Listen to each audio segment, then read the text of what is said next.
We are in the final stretch of the race to see who controls Congress for the next 2 years, and as is true in any election, there's a lot of emphasis on the individual races involved. There are 435 congressional districts across the country, of course, and there are candidates going back and forth at each other. There are ads and commercials and attacks and all of the above at the district level.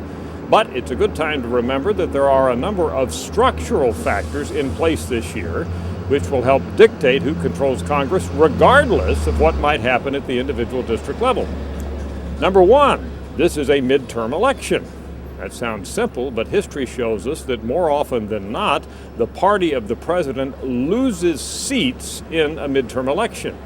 So everything else being equal, as we approach this year, we already would expect that the Democratic Party would have a higher probability of losing seats than gaining seats.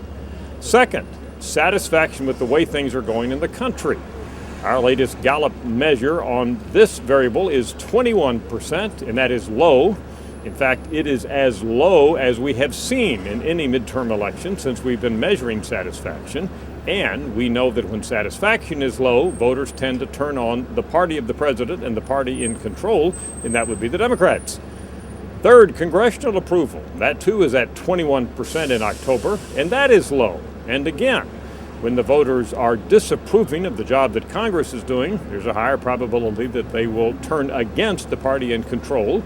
And again, that's the Democrats. Finally, there's the economy.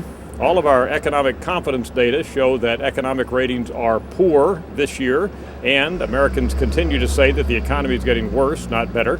They've been tracking up a little in October, but still, when we look at the data, we find that Americans are very dismal about the economy, and we also know that the economy is the number one issue voters are taking into account. And again, when voters are mad about the economy, what do? Well, they tend to take out their frustration on the party in control, and the party in control of the White House, and that, of course, is the Democrats. So there you have four structural factors: the overall fact that this is a midterm election, the fact that satisfaction is low, the fact that Congress approval is low, and the fact that Americans are negative on the economy, all of which, everything else being equal, would point to Republicans gaining seats and Democrats losing seats.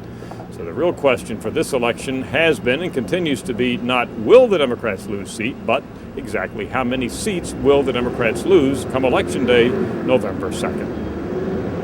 I'm Dr. Frank Newport, Gallup's Editor-in-Chief.